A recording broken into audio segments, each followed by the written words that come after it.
think we're live, and we're just going to chat for a minute or two as people get started here, joining us on Facebook and on YouTube. Um, we typically have a little lead time, so sorry we didn't tonight. But the good part is that you can always edit videos. So all this rambling I'm doing right now, we can just chop that off. So I'm going to type in a note. If you're on already here, please introduce yourself in the chat box. I'm going to stick that as a note here too.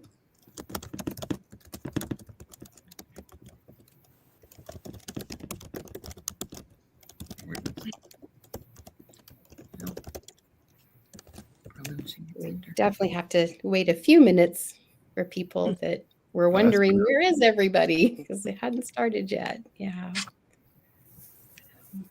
So has spring sprung in Canada, Marlene, or are you still snow up there? It's starting. We still have some snow. We had a pretty big snowstorm about 2 weekends ago. Wow. It just, all the snow was starting to melt, but we got another fresh dump of snow. It was like, oh joy, more snow.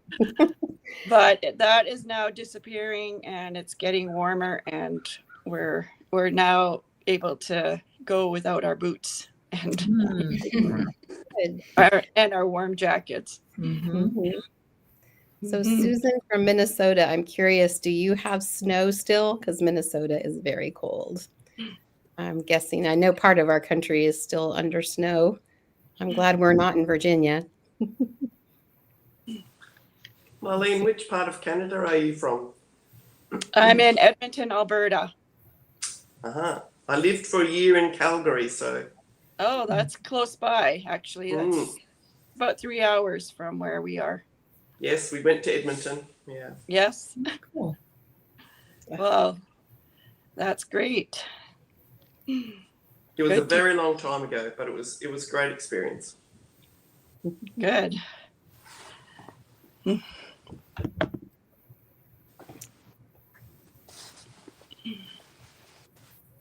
Welcome, Deb from Cincinnati. I'm near you, Deb. I'm in Moorhead, Kentucky, so we go to Cincinnati a lot.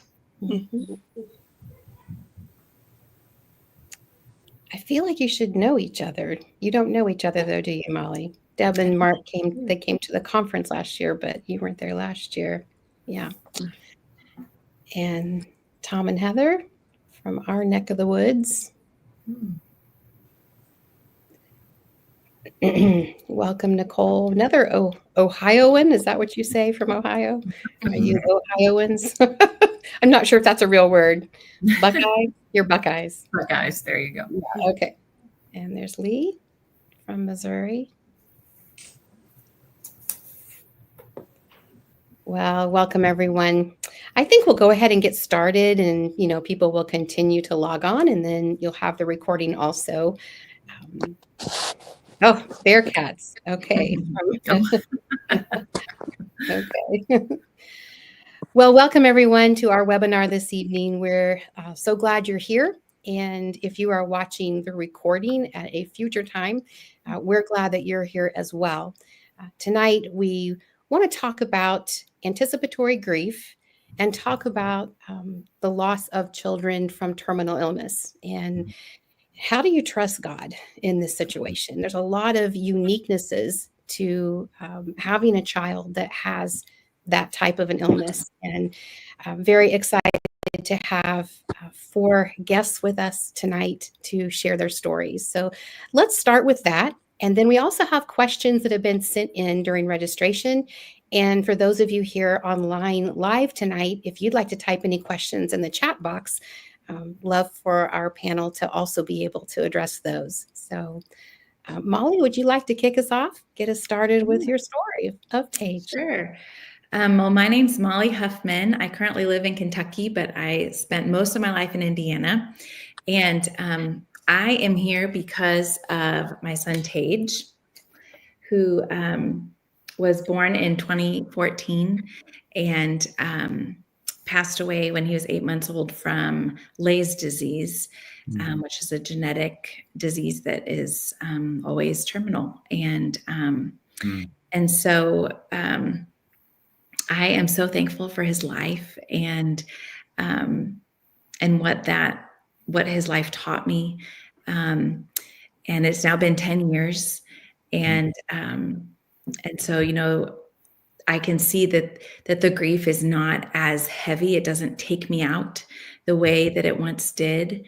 And yet I can still carve out time to stop and remember on important days. You know, I wear a piece of jewelry in his honor every day still. And as I've gotten to share his story with other people, it always helps me to remember who God is and what God did through Tage's life and how he continues to minister to me as I wait to see Tage again.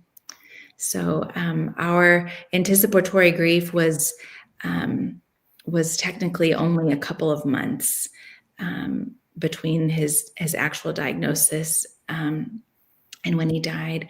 But I mean, they are months that I just will never forget. It was such a hard time. So anyway, I'm glad to be with all of you here tonight, and always it's just good to be with other people who get it. So thank you. Well, Molly, I want to mention, this is just as good a time as any to mention your book, because you've written just a wonderful book that just brings so much hope and encouragement, and you're very honest as you write your story. The moon is round, and what's the tagline for it? Gosh, I'm on the spot. An extraordinary true story of loss, grief, and the fight for faith. I love that. So we'll put that in the follow-up email to everyone. So thank you. Sure. Brad and Jill, do you want to share? Sure. Our daughter is Hannah. She was a sophomore in high school when she began to have just some symptoms that were concerning. And we brought her to the doctor. And after a series of tests, they determined that she had a brain tumor. And so, you know, at the time, we didn't know how serious it was going to be. We brought her into Children's Hospital, got her admitted. They did surgery a few days later. And, you know, she did very well through the surgery. They came out and said they got it all, you know, best possible outcome with no after effects. You know, you don't know what's going to happen when they do brain surgery, what kind of deficits might be left behind. But she came through the surgery with flying colors. But when we got the biopsy of the tumor, it was a grade 4 glioblastoma brain cancer. And, you know, we didn't know at the time. In fact, the oncologist who told us the diagnosis, he said, now don't go home and Google glioblastoma, because you won't like what you read. It's typically a terminal diagnosis. And so we actually didn't. We didn't Google glioblastoma. And we followed the treatment protocol and did all of the things. And she did very well for several months, about 7 months. And then it came back, as glioblastoma always does. And we battled it for another 5 months after that. But from that point on, it was a very steady decline. You know, we did see our daughter she wanted to be the valedictorian of her class.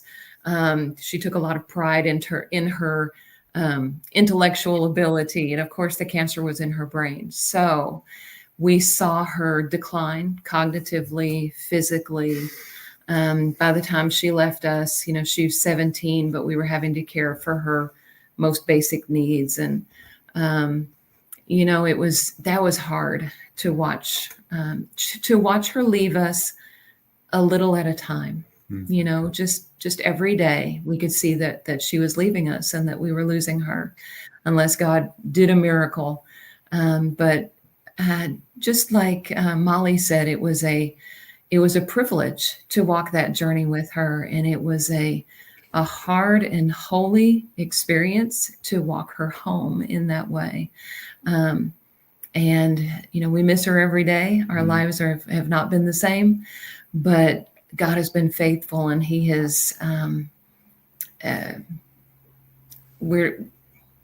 lives are different. They'll never be the same, but in many ways they're richer than they ever would have been otherwise. Do you want to tell that story? Something that's kind of on our grief journey, even after the diagnosis, or before the diagnosis. Hannah shared with me while we were in children's hospitals. She said, "Dad, I got to tell you something." Jill had gone home to rest, and she went on to tell me, she said, "Dad, back in our youth group at church, the leader shared with us how God allows storms in your life to bring you closer to him and also allow others to see him through your storm." And she went on to tell me, she said, "Dad, our waters have been calm. We hadn't had any storms, but I want you and Mom to know that I prayed for a storm that God might use me." And that really, for us, it set us in that journey.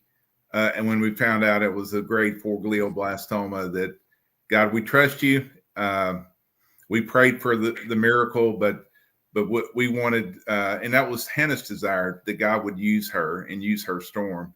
And so we trusted that whole year. We were trusting and praying and seeking, the earthly healing. And we probably will talk more about that later. But we saw her healing at a point was going to be in heaven, and we were able to accept that. And but our daughter taught us how to accept that in the way she handled her illness, and for that we're grateful.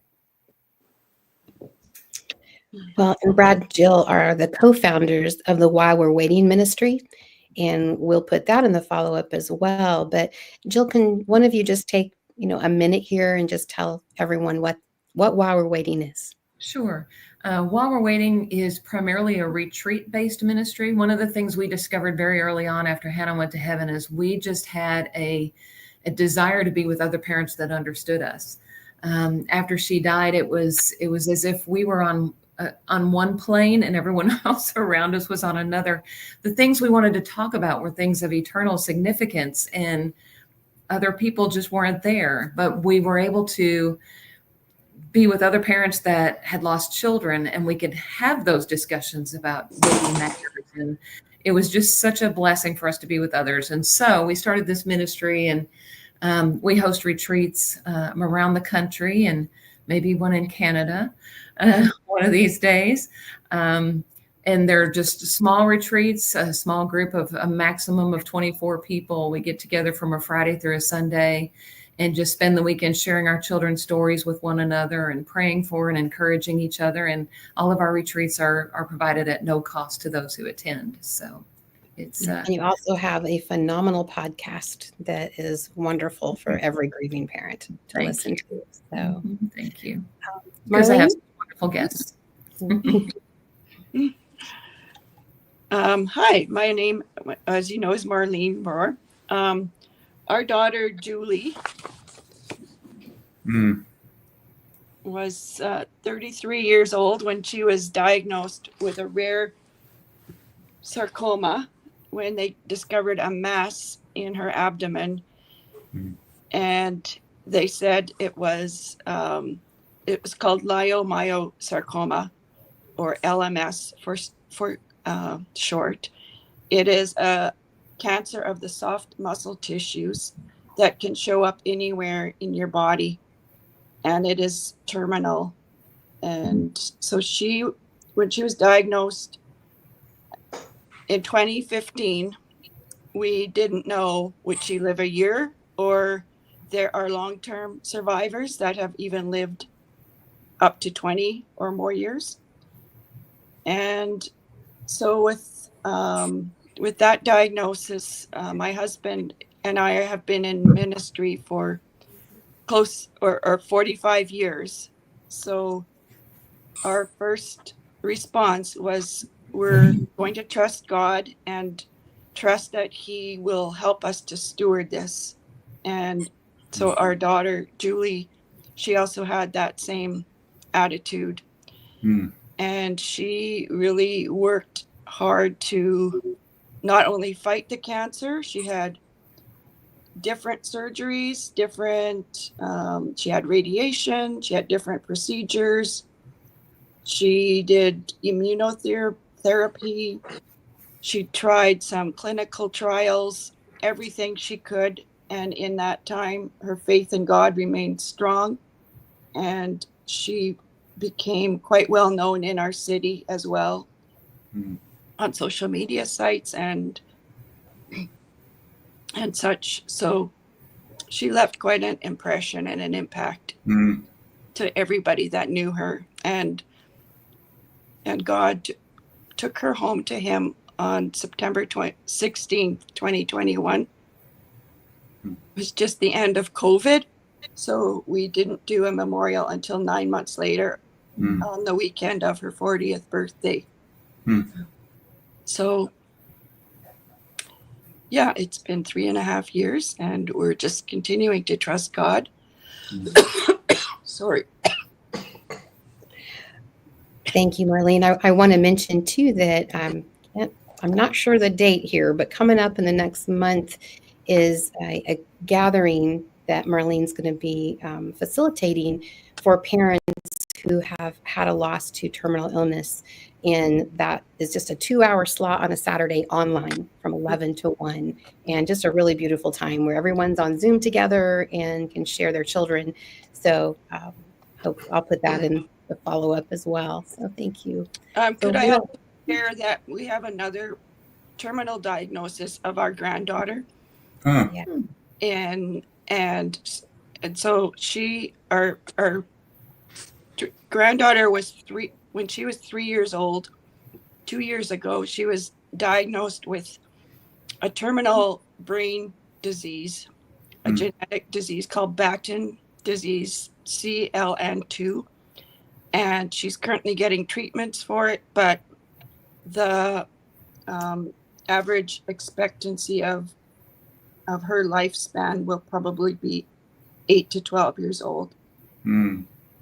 So we're also in that anticipatory grief stage, and a lot of kind of some of the similar things that we went through with Julie are the things that we're again facing with our granddaughter. Yeah. Well, Rill, you want to share your Carrie Lee with us? Excuse my croaky voice. So I had quite a lot of trouble getting pregnant and had ectopic pregnancies and all sorts of things. And finally, I had my miracle baby, and she was called Carrie Lee. And we had 6 amazing weeks of just unbridled joy, I guess, until we were told that she had cystic fibrosis. And when we were told that, they said that she might live to 30. So that was, as you can imagine, a complete shock. That's not what we were expecting. So cystic fibrosis is a genetic condition that affects primarily your lungs, your digestion. It actually affects every organ in your body, but they're the ones that tend to have the most drastic effects. So every day of her life, she had to have an hour or more of chest percussion, physiotherapy. She had medications, nebulizers. She had to go into hospital sometimes if she got a cold or something, be on IV antibiotics for 3 weeks. And she'd usually have to go to the main children's hospital, which was an hour or so away from all her friends and everything. So, that was her whole life, but that wasn't Kari's life. Like, she never let CF define her. She couldn't help it intruding, but it didn't define her. And when she got to, when she finished school, she had 6, what I call the golden years, where she didn't actually have to go into hospital at all for sickness. She only was going in for what they called tune-ups to get her in the best possible health so she could go travelling, which is what she loved to do. She visited 38 countries. She travelled around the world. She was a dancer. She just lived her life to the full.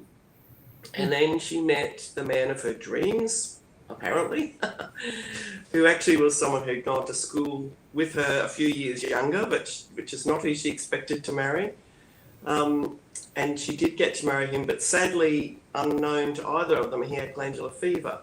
And when she caught that from him, it combined with her cystic fibrosis and a bacteria that lived in her lungs already, just took her out, really. Her body just could not cope with that load. She just got sicker and sicker, and she finally had a double lung transplant. And she made that was on her 25th birthday that she had that transplant. And she made just an amazing recovery. The doctors were just so impressed, called her, their star patient.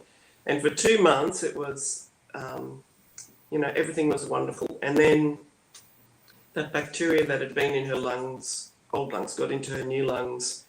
And within 9 weeks, she was gone off to heaven. So, yeah, photo. There's my girl. I can't see myself, so sorry. Is that in the right place? Yes, Yep. we can see her. Good. Yeah. All right. So that was my girl. And I want to mention too that you also have a book like Molly. You have written. And I actually have one here, Laura, just in Oh, good. case. You So can there hold you it. go. Again, I don't know if you can see it, but there it is. Yes. And I love that picture of Carrie Lee. So Yeah. thank you all. Well, let's start. There's several questions that have been sent in to us, but let's start first of all by talking about the impact on your family of a long illness. Some people here tonight had children that were born with an illness and that ultimately led to them going to heaven. Others had a terminal illness that lasted many, many, many years. Like all of the 5 of you have very diverse stories in the amount of time that you knew this child was not going to be on earth with you forever. But how have you seen, what did you see as the impact to your whole family, emotionally, physically, socially, financially? Share a little bit about that. I will say for us, we had to be very intentional about being sure we cultivated our relationship while we were parenting Hannah and our younger daughter, Bethany, through the through the cancer journey. Hannah was sick for a full year, right exactly at a year. And so I remember one thing that we did often was we would go for walks together and just get out of the house and away from the girls. They were old enough where we could leave them alone, to just be able to talk to each other about what was going on and what was the next decision we were going to need to make about her treatments and things like that. And just try to be very intentional too about when you have, we had Hannah and we had Bethany. Bethany was 3.5 years younger. We had to be very careful to not let Hannah get all the attention and Bethany be left out. And so we tried to be very intentional about spending time with her and making sure that she was included as much as possible when we would go in for doctor's appointments and things like that. She still tells us today, she's an adult now, that she wishes we had included her more. So we could have done better with that. But you do the best you know to do at the time. We tried to protect her from things and not expose her to too much, yet still include her as much as possible. I would say, just to always be mindful of how the siblings are dealing with the illness as well as the patient themselves. But yeah, just being very intentional about making sure that we were healthy and, healthy in our relationship, healthy in our relationship with the Lord in order to be able to parent our girls through that. I'll just say something I learned that from another mom that had come to retreat, but she had a daughter that came to retreat, and they had both lost. One had lost her sister, the other one had lost her daughter and grandson. But that mom turned to her daughter and said at the retreat, as she started to tell her story, she said, I just want you to know that if it had been you, I would feel the same. And we went and told our Bethany that later. This is several years. And but that meant a lot to her. And I think that's something that's a piece of advice that, your other children to let them know. I mean, they know that, but for you to verbalize it, it meant a lot to our Bethany. And So that's something that I would encourage. And um, yeah. Anybody else? I think for us, it was important just to keep trying to have the same routines and regular routines, and trying to be supportive, because it was a little different when your child is already an adult, and all of our kids were already married and out of the house. So we do a lot of family things together, and I do a Tuesday night family supper, which has been really important as a time for connecting with each other and hearing some things in person that you might not hear if you were just on the phone or through texts or whatever. But we really tried to stay positive and to be supportive. Our daughter also left a son behind. So part of our new role and our role at that time was to make sure that we are involved in his life and supportive of him.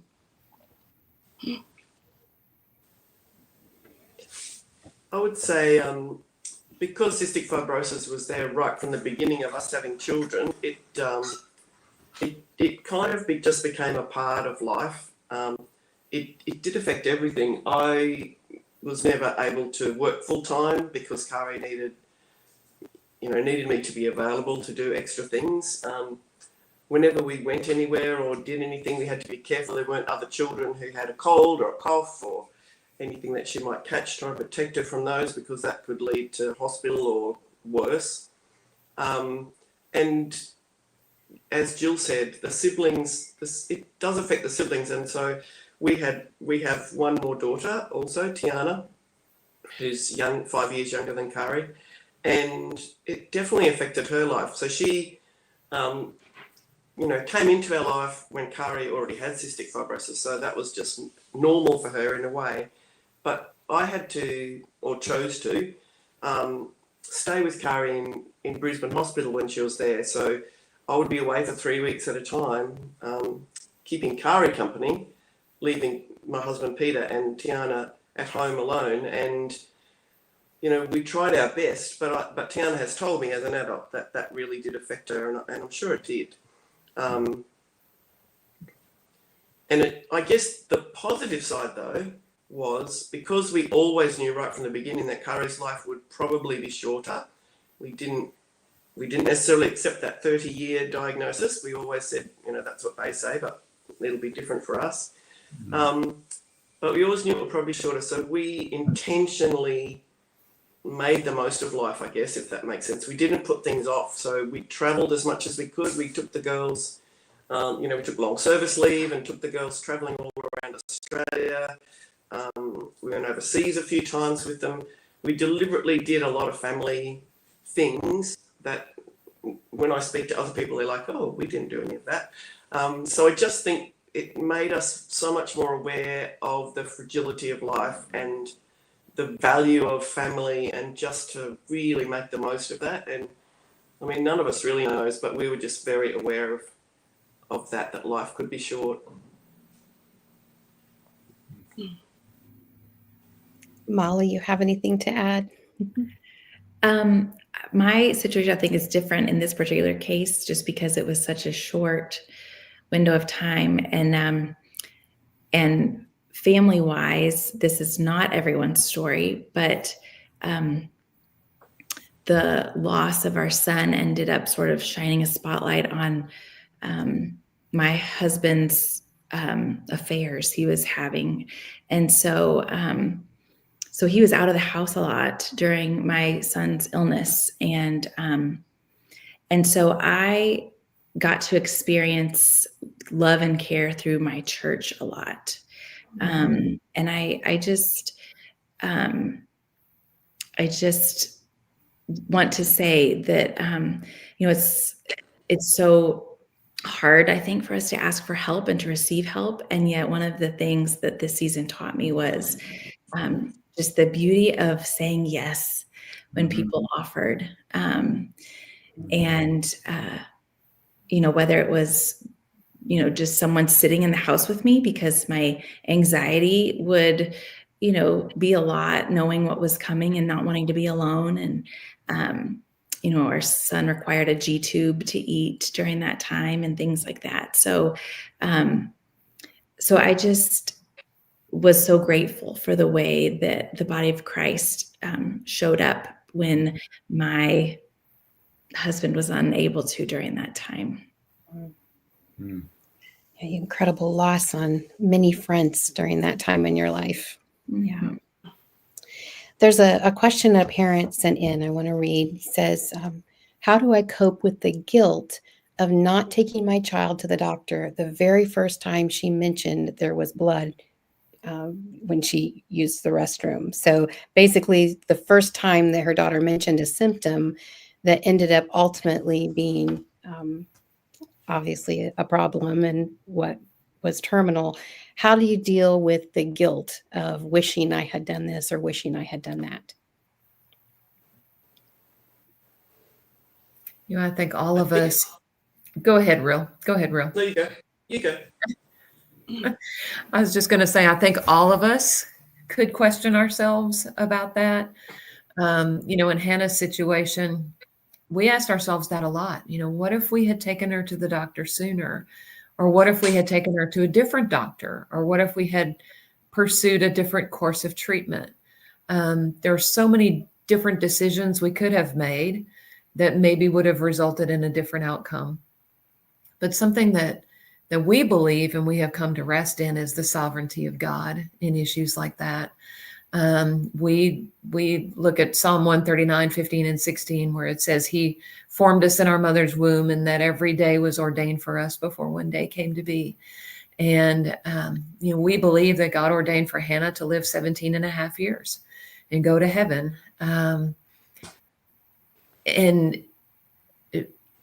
For me, that helps a lot with the questioning of what could we have done? What maybe did we miss? Or, I don't believe that anything we could have done or would have changed the outcome. And that's something that we didn't know right away. We didn't feel that way immediately. We struggled with that a lot. But over the years, I didn't mention this when we shared our story, but it's been 16 years since Hannah went to heaven. So we've had a lot of time to think about and pray about and talk about that whole experience. And that's what we've come to terms with, is the sovereignty of God in situations like that. And we just believe that we can trust him with that. He loves Hannah even more than we do, and which is hard to believe, hard to imagine, but it's true. And he determined the time that she was going to be taken home to be with him. And we rest in that.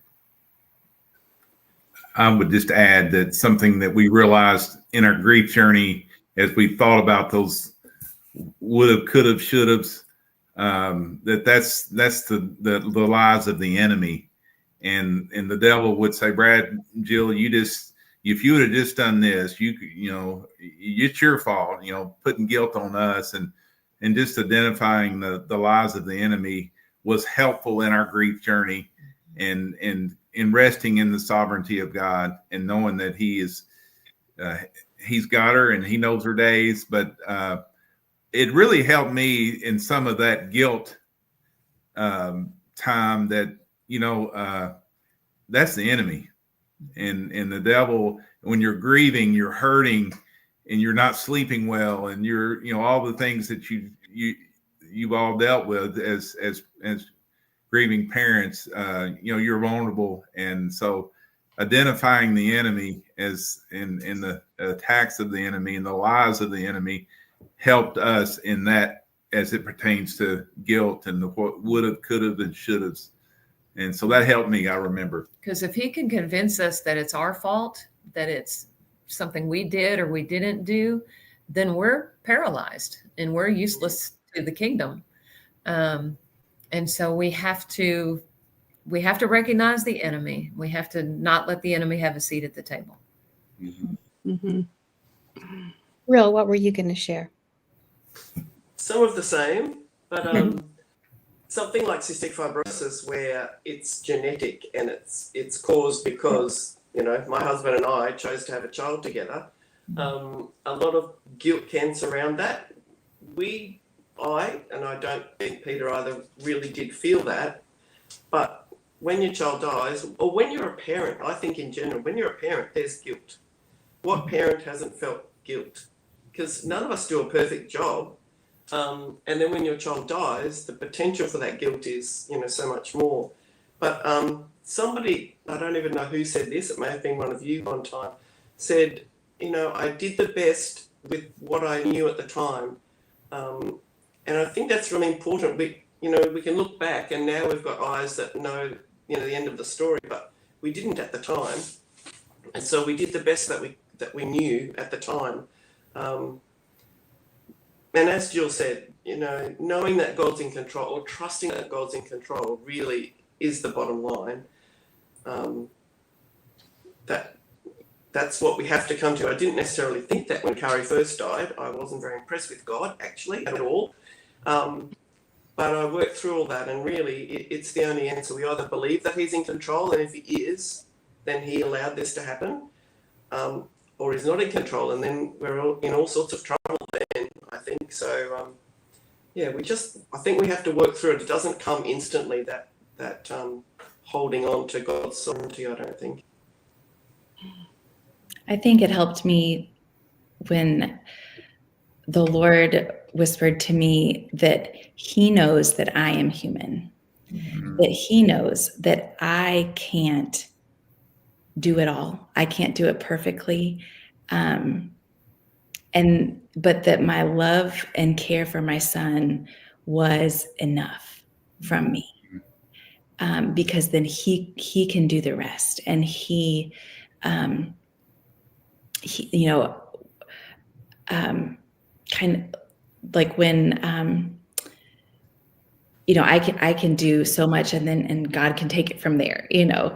And so I think it was helpful to just be able to eventually surrender to the fact that I am just human. And I wanted to stay up all night, every night, and make sure he was breathing. And I wanted to, you know, and there are all these things that I look back now and I'm like, well, that, of course I couldn't do that, you know?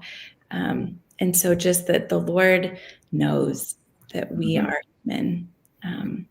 And He also knows and sees how much we love our children and care for them during this time. Mm-hmm.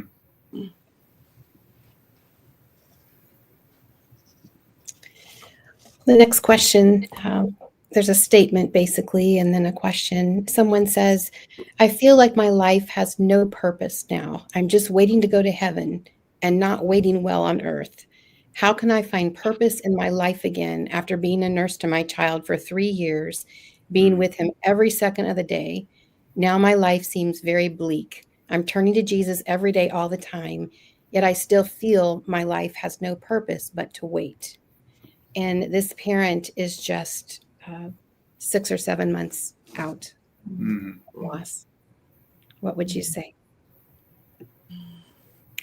What's coming to my mind is when the Lord fed the 5,000 and He told the disciples to grab all the scraps because nothing is wasted. And so, you know, where this dear woman is 6, 7 months out, you know, she is in the depths of the grief and is, what I remember, just clinging, you know, like just barely making it, which is normal. And eventually the son will come back, you know, and eventually the Lord knows exactly the good that He can do in her life with this pain. You know, all of us are here able to comfort and minister to other people because of the healing that God has done in our lives and the perspective shifts that we've gotten to have over time. And so I my heart aches with her because I remember that feeling. And also I would just say, keep clinging, because the Lord will eventually show you the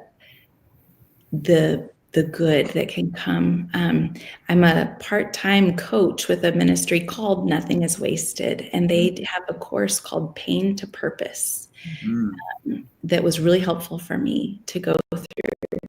And so that, you know, that would be something that might be helpful to people too, if they wanted to look into that ministry.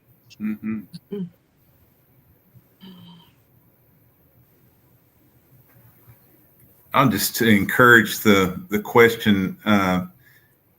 The couple of things that stood out is she has a desire to do something, and she's clinging to Jesus, and just do the next thing, whatever it is that God puts in front of you. And but with that desire on your heart, I think we all can remember, we had a desire to do something. We didn't want to waste our storm, as Hannah prayed for a storm, but we didn't know what that looked like. And we didn't have the capacity to, at 6 months in, to do anything but get out of bed and take care of our physical needs, and then just do the next right thing. And over time, God showed us. And but with you seeking Christ, and you have a desire to do something, you want to know your purpose. So I just encourage you there. And it don't have to be a big thing. It can be a small thing. That's the other thing. Yes. I think the way I look at it is we go through different seasons of life, and the season of helping your child and walking with them through their illness, it's draining, and it takes so much out of you. At least that's kind of how I felt. And so when she passed away, it was like the season changed, and there was no longer that sort of sense of, well, what's going to happen? And now we knew what happened. And so instead of anticipating,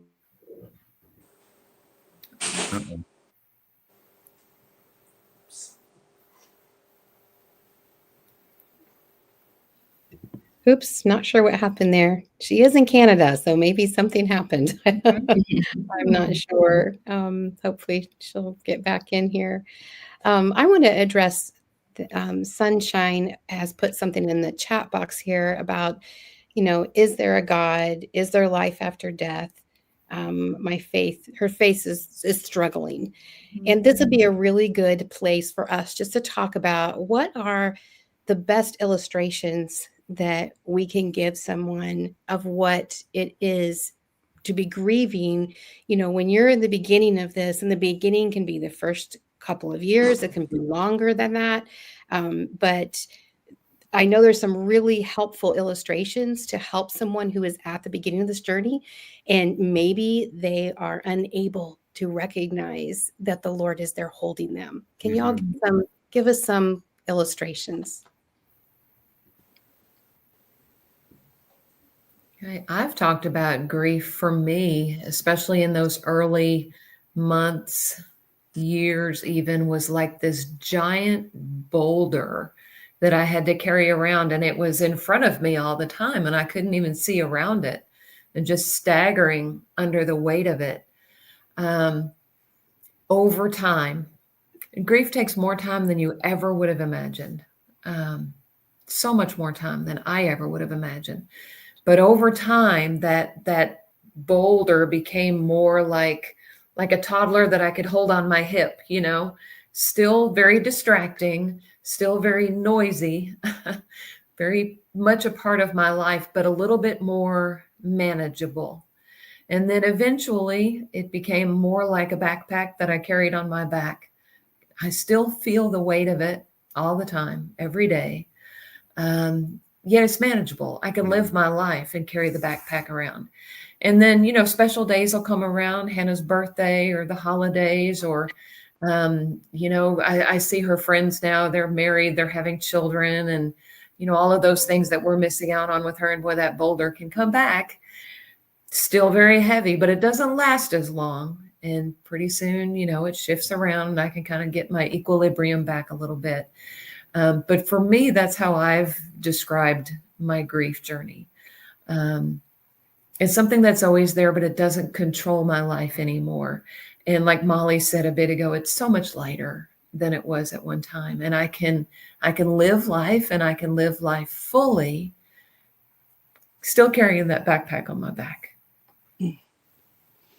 Sorry, I got kicked out somehow. But what I was saying was that we go through different seasons. Yeah. So the season after Julie passed away was like a dormant, a winter season for me. And so I felt like I could give myself permission to not do everything I used to do, to take a break, to not take a break like from my family or from responsibilities, but more like volunteer kind of things that before had seemed so easy and were things I liked to do. But now I was focusing on maybe doing a few more things for myself, more for self-care. And I was tired. I had to just take care of getting enough rest and getting, you know, having a good diet and kind of looking after some of those basic things so that I could be kind of, I feel like where I am now, able to be part of something like this, where I can start being support and help other people. And I have in the last while, I've also just started reaching out to more people, more bereaved parents and people going through a grief journey. But it takes time, and we shouldn't try to feel like we can be everything to everyone. And the question here in the chat box, this person is obviously very new to this journey, and all of us remember what that was like. And for me, it was like very black glasses. I like to liken it to that. The Lord was right here holding me, but all I could see was devastation in my grief. And then as time went on, and I kept trying very hard to just trust him, those glasses lightened until I was finally able to see, oh, he is here. You know, if you're here tonight, or if you're watching this in the future, the notes in the YouTube section here under this video, we will have our contact information of our ministries, and we would just love to connect with you. You know, someone, if you are questioning who is God, does he love me, we would just really love to have that conversation with you, because all of us here tonight understand how when you lose your child, I personally can't think of anything worse. I don't know if you all can think of anything worse that can happen to you. We've kind of all been there, done that. Can't think of anything worse. And it rocks your world for everyone. And for us, we went back to the very beginning. Everything I've ever believed about God, I wanted to test and know, is this true? And it made me just seek him. So anybody else want to comment to that? Just an analogy I like to share too is as after Hannah went to heaven, I realized in Hannah's ahead of me. She's not behind me, and she's in heaven with Jesus, and I'm going that way, and I want to seek to go that direction and not turn and go back, so to speak, but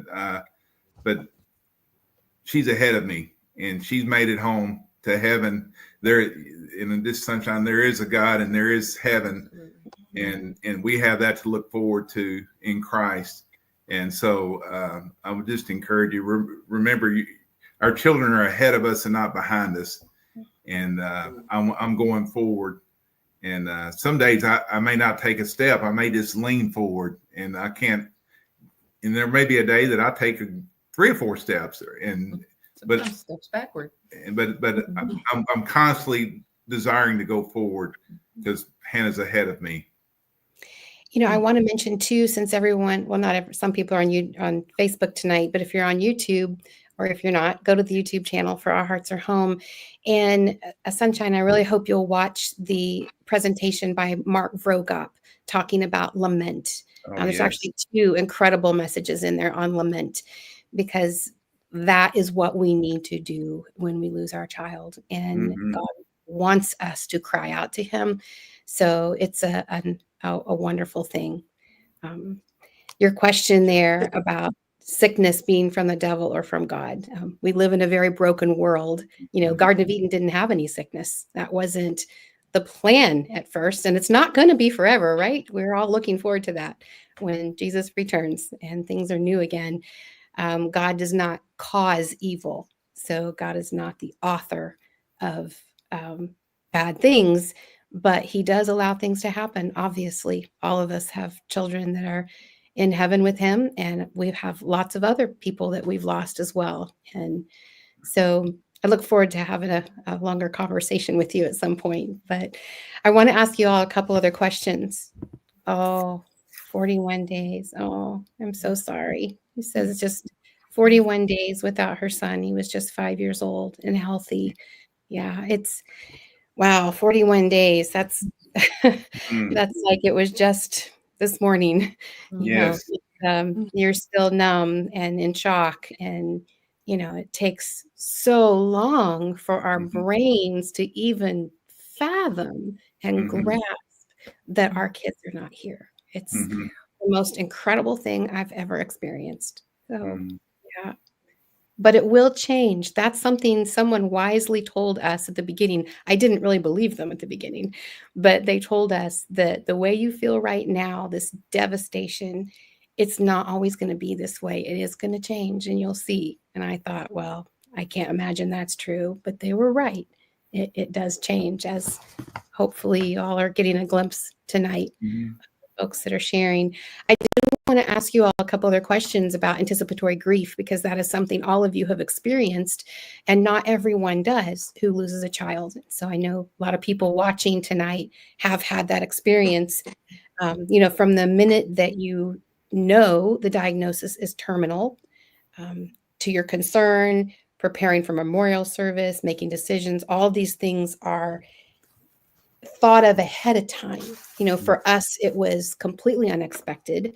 And so there wasn't a long period of time that we were thinking of all these things. It must be brutal to have this anticipation of what is coming. Is it almost like losing them over and over? Or I've heard that, but I don't know if that is the case. Can you speak to that a little bit? And then also, through that, what held you through that? It's a very interesting question. I had one of my neighbours who's also a doctor and even worked in psychiatry, and had a daughter the same age as Kari, said to me, probably a week after she died, well, at least you knew she was going to die. It's not as bad as my friend whose daughter died in a skiing accident and had no idea. And I thought, I wonder, is that what people actually think? That because we knew ahead of time, that made it easier. I can understand to some degree why people think that, but I mean, knowing from the time your child is 6 weeks old that most likely they won't live a normal lifespan, it doesn't make it easier. It definitely doesn't make it easier. And I think I did a little reading up on anticipatory grief before this, and it talks about how it goes in waves, a little bit like grief, I think. And that's very true. So when Kari was well and life was just chugging along, although we still had to do all the treatments and the medications, that just became part of life. But when she got sick, everything, it just kicked back in. That it was that anticipatory grief, exactly, because each time she got sick, she could die. She didn't, but it was always, that possibility was always there. And then I guess more similar to some of your stories, right when we got towards the end and things were looking really bleak, that grief, that anticipated grief, kicked up to a whole new level. I mean, all through her life, and it probably sounds morbid to people that haven't experienced something like cystic fibrosis. I used to sometimes hear a song and think, oh, I'm going to use that at Kari's funeral. I mean, that sounds terrible. But some of those songs that I heard when she was just a child were played at her funeral because they were just so beautiful and so perfect.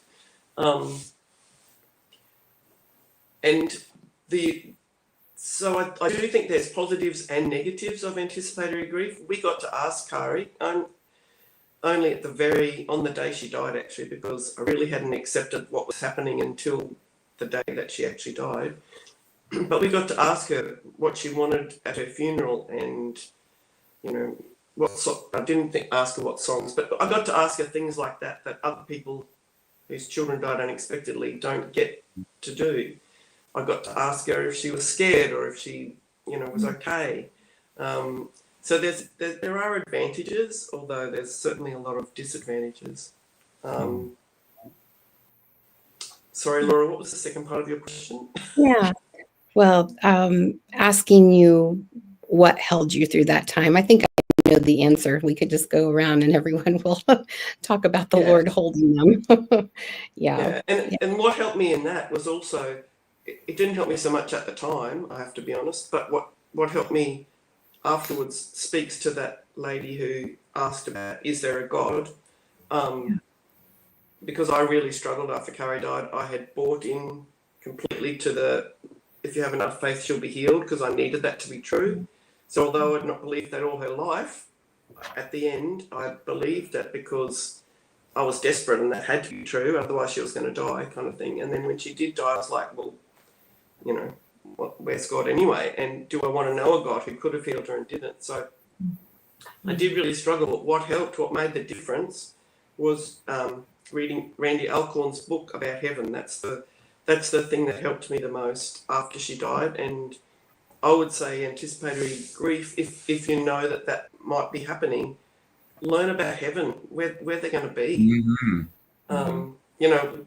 Our children are just in such a great place. We'd rather they were here with us, but if they can't be, it's actually better than being here with us. Not how it feels to us, but learn as much as you can about heaven. And Randy Alcorn's books have just been such a gift to me in that way. So, yeah, I can't recommend that highly enough.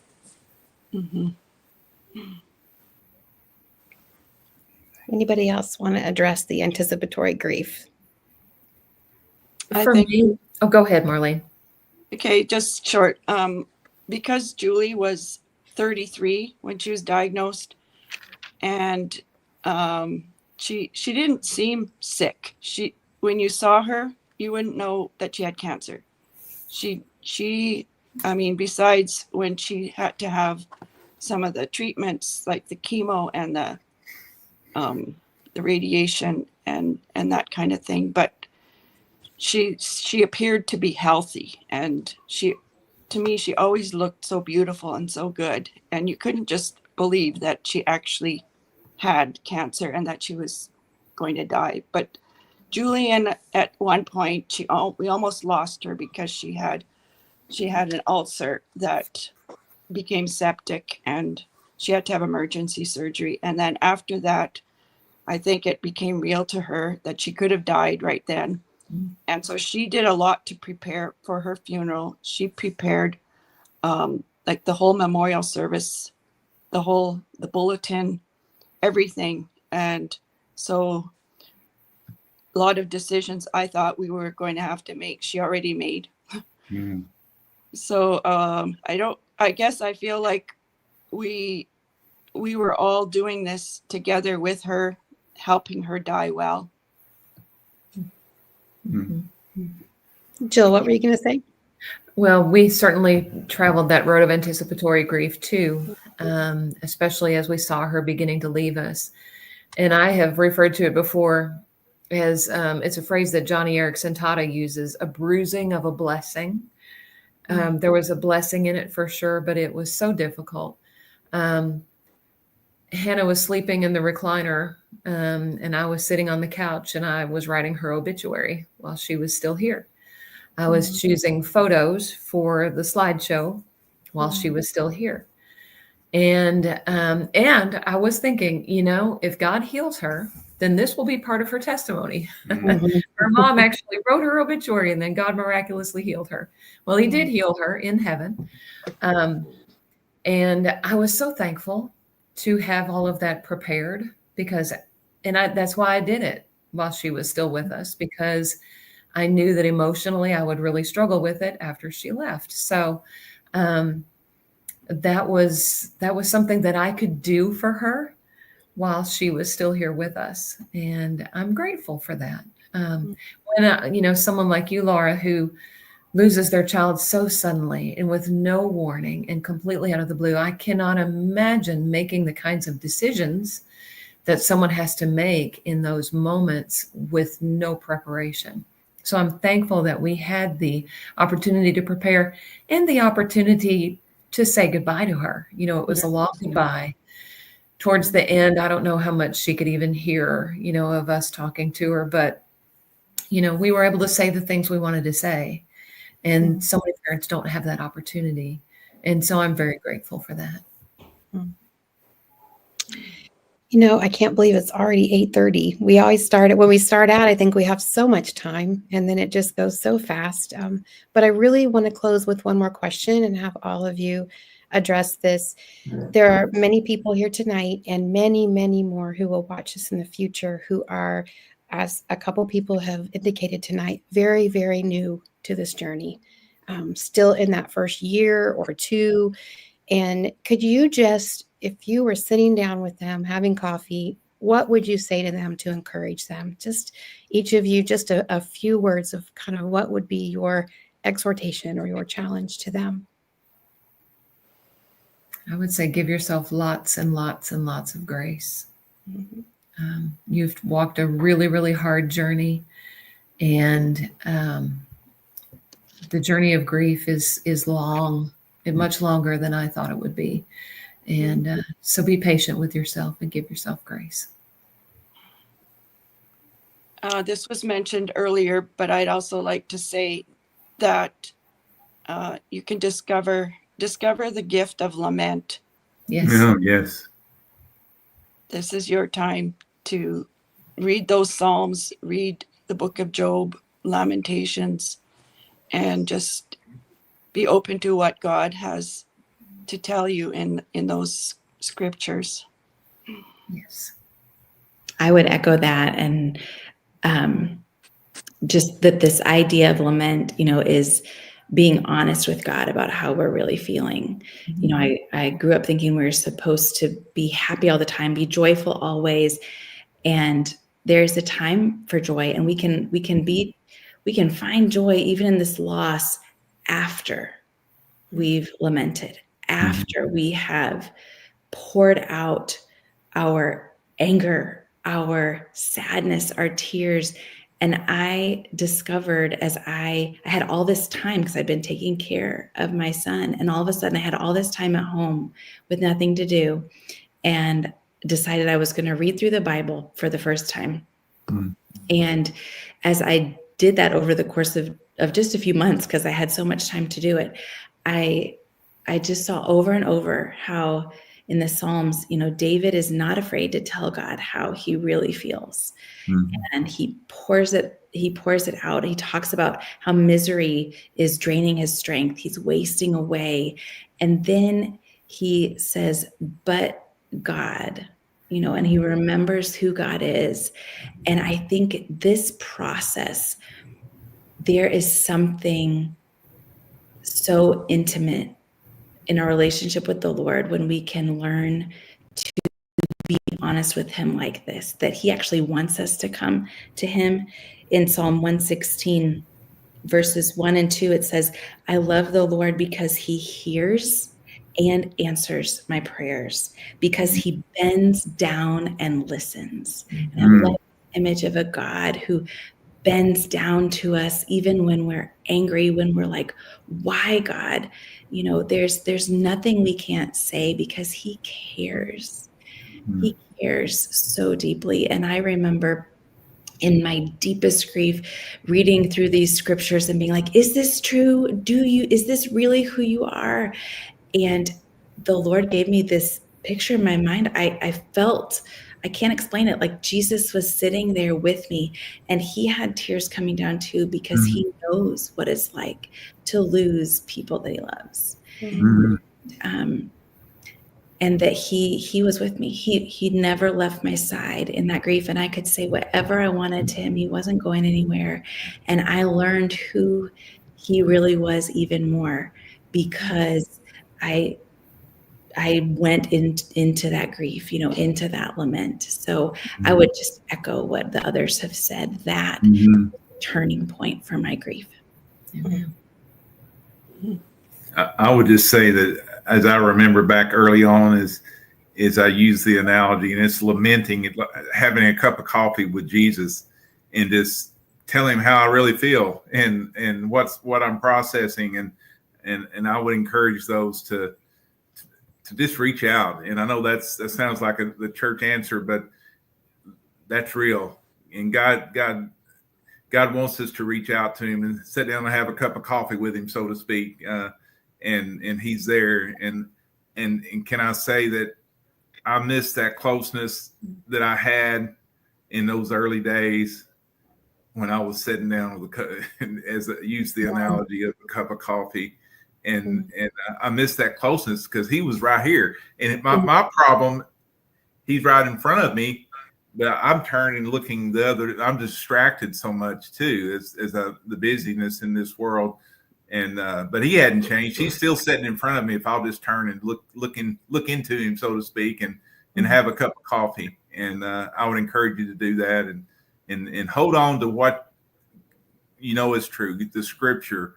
Stay in God's word, and you may not be able to read but a verse or two, but just read God's word and hold on to his truth, and that helped me a lot. Real, do you have a final word? Yes, I would agree with everything everyone said, and also some of the things that have been said earlier. It's so hard to believe, but it does get better. Amen.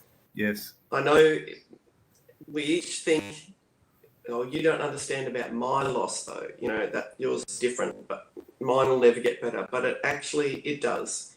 It changes over time. And the songs of Stephen Curtis Chapman have meant a great deal to me because he lost his daughter, so he earned the right to sing songs to me.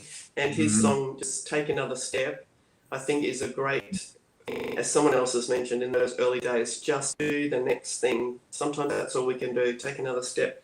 And just the way Molly was talking about the tears, it just brought a couple of different verses to my mind. And one of them is in Psalm 56:8, where David says to God, you keep track of all my sorrows. You have collected all my tears in your bottle. And I think, man, my bottle's going to be huge, but God has caught every one of our tears. He doesn't just see them, but he collects them, so they matter to him. And the other favourite verse of mine that also talks about tears is Revelation 21:4, where it talks about there's going to be no more death, no more pain, no more suffering. But the most beautiful part of it to me is that God himself will wipe the tears from our eyes. I mean, that's just, so beautiful. Amen. Yeah. He's going to do a lot of wiping for me. Yeah. And have big bottles, big bottles. But barrels. Yeah, I know. His tears are precious. Our tears, are precious to him. Yeah. So, Yeah. Well, thank you all so much for sharing tonight and sharing about your precious kids. And thank you to those who are with us tonight. And we just, I'll put a whole lot of notes on this YouTube video with links to the wonderful books we've talked about, Rill and Molly, While We're Waiting, Our Hearts Are Home, the gatherings for terminal illness, just all the different resources, and want to encourage you to stay connected to other bereaved parents, one way or another. I love how Brad always uses the illustration of geese, how they draft. Am I right? Is it geese? How they draft off each other when they're flying. Yeah, that's I've, as I've drafted off a lot of bereaved parents. I got in Yeah. behind them and followed them, and that's been helpful. That analogy really hit home for me. Yeah, I love that analogy. So, we are honored to be that for some of you who are new, and we had many people that we drafted behind as well. And all of us are here tonight to proclaim the truth that even if you don't see or feel that God is right there with you, He is. And he is holding you. He loves you in a way that you have never known before, but you can through crying out to Him, through getting close to Him. I just want to encourage you that He is there with you. So thank you all again. We'll go ahead and end our webinar just a little bit after when we said we would, but thank you again for being here tonight. Thank you. Good night. Thank you.